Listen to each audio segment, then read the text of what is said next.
Hi, and welcome to TEMEKO. In this video, we will take a look at the definition of the dot product and the cross product. We will discuss where we use them in statics and learn how to operate with them. Let's start with the dot product. Where do we use it? We use the dot product in statics to solve problems that require finding an angle between two lines or solving the components of a force which is parallel or perpendicular to a line. Of course, we could also apply trigonometry to solve these problems, but in cases in which the problem is in 3 dimensions, the dot product method is easier to use. The dot product of the two vectors a and b is the product of the magnitudes of these two vectors and the cosine of the angle theta between their tails. This can be expressed as follows. A dot b equals ab cos theta, where the angle theta can vary between 0 degree and 180 degrees. Notice that if this dot product would provide 0 value, then vector A is perpendicular to vector B. The reason for this is because if we are determining angle theta from the equation, that would give us 90-degree angle between the two vectors. We can also call the dot product a scalar product of vectors, because instead of a vector, it gives us a scalar as a result. The important application where we can use the dot product was already mentioned, which was that the dot product can be used to solve the components of a vector parallel and perpendicular to a line. We can do this since if the one component of the vector A is parallel or collinear with this line, it acts on the line as a projection of A. We can write the equation for this parallel or collinear projection as follows. A parallel equals A cos theta equals A dot U, where the dot product of the vector A and the unit vector of the line U, which specifies the line's direction, creates the scalar projection A parallel of vector A. The vector representation of this projection can be written as follows. A parallel equals A cos theta U equals A dot U times U. The perpendicular projection of vector A can be determined by using two methods.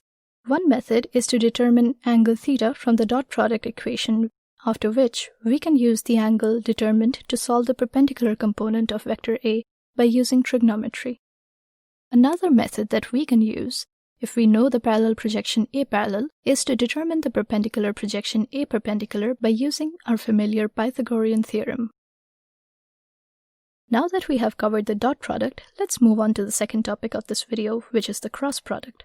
The cross product has equal importance as the dot product in statics because we often use the cross product to solve the moment vector which is applied on a rigid body in 3-dimensional cases. We can write the cross product of two vectors A and B as C equals A cross B equals A times B times sine theta times UC, where the two vectors yields the third vector C. If we look at the equation more carefully, then we can conclude that the magnitude of vector C is the cross product between magnitudes of vector A and B, and also the sine of the angle theta between their tails, which could be between 0 degree and 180 degrees.